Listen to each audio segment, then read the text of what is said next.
Cockroach Janata party founder Abhijit దీప్కేపై జైపూర్లో దాడి జరిగింది.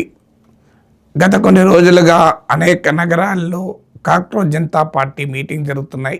హైదరాబాద్లో జరిగిన మీటింగ్లో నేను కూడా వారి ఆహ్వానం మేరకు పాల్గొన్నాను. ఈరోజు ఈ దాడి ఏదో యాక్సిడెంటల్గా జరిగింది కాదు. మీరు గమనించండి, కాక్రోచ్ జనతా పార్టీ ఒక పొలిటికల్ సటైర్గా, ఒక మీమ్గా మొదలైంది. అది అనూహ్యంగా ఆన్లైన్లో ఒక ఉద్యమమైంది. భారతీయ జనతా పార్టీ ఇన్స్టాగ్రామ్ ఫాలోయింగ్ను కూడా దాటేసింది. ఆ తర్వాత అది ఆ ఫీల్డ్ మీద స్ట్రీట్ యాక్షన్గా రూపాంతరం చెందింది. సాధారణంగా ఆన్లైన్ ట్రెండ్స్ స్ట్రీట్ యాక్షన్గా రూపాంతరం చెందడం అంత సులభం కాదు. కానీ జంతర్ మంతర్లో ప్రొటెస్ట్తో ప్రారంభమై దేశవ్యాపితంగా అనేక నగరాల్లో నిరసనలు జరుగుతున్నాయి. సో ఇది జరుగుతున్న క్రమంలో ఈ అభిజిత్ దీప్కేపై దాడి. ప్రజాస్వామ్యంలో హింసకు తావులేదు, భౌతిక దాడులకు తావులేదు. సో ప్రజాస్వామ్యములో ఉండాల్సిన ప్రాథమిక సూత్రం ఏంటంటే, ఎదుటి వ్యక్తి నచ్చనిది మాట్లాడినా కూడా అతనికి ఉండే హక్కును డిఫెండ్ చేయాలి. అది డెమోక్రసీ యొక్క spirit. I may not like what you said, but I will fight for your right to speak అనాలి. అది డెమోక్రటిక్ స్పిరిట్. పోనీయండి, కాక్రోచ్ జనతా పార్టీ ఎక్కడైనా హింసకు పాల్పడిందా? ఎక్కడైనా హింసాయుత నినాదాలు ఇచ్చిందా? హింసను ప్రేరేపించిందా? చాలా ఆర్గనైజ్డ్గా నేను అనేక ర్యాలీలు చూశాను, అనేక ప్రొటెస్ట్లో పాల్గొన్నాను, అనేక ధర్నాలో పాల్గొన్నాను. సో ఆ అనుభవంతో చెప్తున్నాను. హైదరాబాద్లో జరిగిన కాక్రోచ్ జనతా పార్టీ మీటింగ్లో యూత్లో మామూలు ఎనర్జీ లేదు. నేను మాట్లాడుతున్నది మీరు యూట్యూబ్లో పోస్ట్ కూడా చేశాను. ఇప్పటికో 1,00,000 మంది చూశారు. చూడండి, అడుగడుగున మాటకు యూత్ మామూలుగా స్పందించలేదు. నిజంగా నాకే చాలా స్ఫూర్తినిచ్చింది. అసలు ఆ ఎనర్జీ చూస్తే అందులో వచ్చిన వాళ్ళంతా యంగర్ జనరేషన్. చాలా రాజకీయ పార్టీల నిరసనల్లో ఆ పార్టీల కార్యకర్తలే ప్రధానంగా పాల్గొంటారు. యూత్ పార్టిసిపేషన్ చాలా పరిమితంగా ఉంటుంది.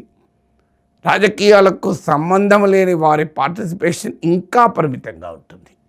కానీ కాక్రోచ్ జనతా పార్టీ మీటింగ్లో ప్రధానంగా వచ్చినటువంటి వారంతా రాజకీయాలకు సంబంధం లేని, ఈరోజు వ్యవస్థ తమకు జరుపుతున్న అన్యాయానికి నిరసనగా పెళ్ళుబుక్కినటువంటి యువ ఆగ్రహం అది. సో వివిధ రంగాల యాక్టివిస్టులు ధర్నాలో పాల్గొనవచ్చు వాళ్ళకు మద్దతుగా. కానీ నిర్వాహకులకు కానీ అలాగే వచ్చిన వారికి కానీ ప్రధానంగా సో ఈ అంశం పైన స్పందించడానికి వచ్చిన వాళ్ళే. అంశం ఏంటి? NEET exam leak. జైపూర్లో ఈ దాడి జరిగాక రాజస్థాన్ మంత్రి అంటాడు, NEET leak is not a big deal అట. అంటే లక్షలాది మంది బిడ్డల జీవితాలతో ప్రభావితం చేసి వారి కుటుంబాలకు ఒక నీళ్లు తెప్పించి వాళ్ళ తల్లిదండ్రులకు ఒక తీవ్రమైన ఆవేదన మిగిల్చిన NEET paper leak is not a big deal అంటున్నాడు రాజస్థాన్ మంత్రి.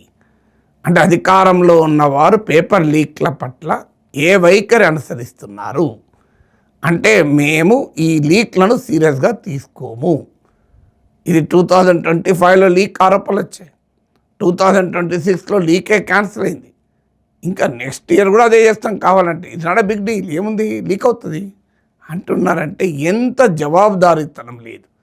సరిగ్గా కాక్రోచ్ జనతా పార్టీ పుట్టుక అక్కడే ఉంది. సో నీట్ పేపర్ లీక్ ఎవరో ప్రైమ్ మినిస్టర్ చేశారు, ఎడ్యుకేషన్ మినిస్టర్ చేశారని ఎవరు అనడం లేదు. కానీ పొలిటికల్ అకౌంటబిలిటీ ఉండాలా వద్దా అని. ఇప్పుడు పొలిటికల్ అకౌంటబిలిటీ లేకపోగా అసలు ఇది బిగ్ డీలే కాదు అని మంత్రులే వాదిస్తుంటే, రేపు బహుశా అంటారేమో అధికారంలో ఉన్నవారు బరాబర్ లీక్ చేస్తాం, ఏం చేసుకుంటారో చేసుకోపోండి, మేము పేపర్ లీక్లే చేస్తాం, పేపర్ లీక్ ఇది గ్రేటెస్ట్ థింగ్, పేపర్ లీక్ చేసిన వాడికి పద్మశ్రీ అవార్డు ఇస్తాం అని కూడా చెప్తారేమో. సో ఎక్కడికి పోతున్నాం మనము? అంటే paper leak is not a big deal అని భారతీయ జనతా పార్టీ కార్యకర్తల కుటుంబాలకు వెళ్ళి నీట్ ఎగ్జామ్ రాసిన బిడ్డలను అడగండి, వాళ్ళు ఏం చెప్తారో చూడండి. నేను చెప్పడం కాదు. సో ఇక అందులో ఉన్న డిమాండ్లు కూడా నేను అటెండ్ అయ్యాను కనుక చెప్తున్నాను. ఏం అడుగుతున్నారు? యూత్ ఫ్రస్ట్రేషన్, ఉద్యోగాల గురించి, అవినీతి గురించి యువత ఘోషిస్తుంటే నేరమా? ఈరోజు వివిధ అఫీషియల్ అంచనాల ప్రకారమే యూత్ అన్ఎంప్లాయ్మెంట్ దేశంలో 20%, గ్రాడ్యుయేట్స్కి అయితే 40% అన్ఎంప్లాయిడ్గా ఉన్నారని అంచనా. అంటే కోట్లాది మంది యువత ఉద్యోగాలు లేక జీవనోపాధి ప్రశ్నార్థకమై రోడ్డు మీదకి వస్తుంటే వారి పట్ల మీ వైఖరి ఏంటి? వారిని దేశద్రోహులు అంటారు, వారిపై భౌతిక దాడులు చేస్తారు. సో ఇది ప్రజాస్వామ్యం అనిపించుకుంటుందా? ఇండియా అగెన్స్ట్ కరప్షన్ యూపీఏ ప్రభుత్వంలో జరిగితే దాని నుంచి లాభపడిన రాజకీయ పార్టీల్లో భారతీయ జనతా పార్టీ ఒకటి కదా. సో ఇలా మరి ప్రజాస్వామికమైన ఉద్యమాలపైన దాడులు చేయొచ్చా? రేపో మాపో బహుశా అబ్జద్ దీప్కే పైన యూఏపీఏ కేసు పెట్టినా ఆశ్చర్యపడాల్సిన అవసరమే లేదు. ఎందుకంటే ఇలా అనేక మంది యాక్టివిస్టుల పైన కేసులు పెట్టారు. లేకపోతే సెడిషన్ కేసు పెట్టచ్చు, రాజద్రోహం కేసు పెట్టి లోపలేసినా ఆశ్చర్యపడాల్సింది లేదు. లేదా వారి కుటుంబం పైన సిబిఐ, ఈడీ, ఐటీ దాడులు జరిగినా ఆశ్చర్యపడాల్సింది ఏమీ లేదు. ఇక్కడ దేశంలో జరుగుతున్నదే కదా. రైతు ఉద్యమాలు జరిగినప్పుడు వారికి మద్దతు ఇచ్చిన సెలబ్రిటీల పైన ఇన్కమ్ ట్యాక్స్ దాడులు జరిగినాయి, సిబిఐ, ఈడీ దాడులు జరిగినాయి. వాళ్ళని ఖలిస్తాన్ వాదులని చెప్పి అటాక్ చేశారు. చివరికి ఆ రైతులకే క్షమాపణ చెప్పి వ్యవసాయ చట్టాలు ఉపసంహరించుకున్నారు. బహుశా రేపో మాపో ఈ యువత ఆగ్రహం కట్టలు తెంచుకుంటే నరేంద్ర మోడీ యువతకు కూడా క్షమాపణ చెప్పి నీట్ పరీక్ష కరెక్ట్గా జరిగేలా చూస్తానని హామీ ఇచ్చే రోజు ఎంతో దూరం లేకపోవచ్చు. ఇక వాళ్ళు అడుగుతున్నది ఏంటి? ధర్మేంద్ర ప్రధాన్ రాజీనామా చేయాలి అంటున్నారు. ఇది బేసిక్ అకౌంటబిలిటీ సూత్రం కదా. ఈనాటికి పాఠ్యపుస్తకాల్లో రాసుకుంటా అని చెప్పుకుంటాం కదా. లాల్ బహదూర్ శాస్త్రి రైల్వే యాక్సిడెంట్ అయితే రిజైన్ చేశాడు కదా, ఎంత గొప్పవాడని చెప్పుకుంటాం కదా. మరి ఆ రాజకీయం ఎక్కడ పోయింది? ఆ రాజకీయ విలువలు ఎక్కడ పోయాయి? సో ఒక జవాబుదారీతనం.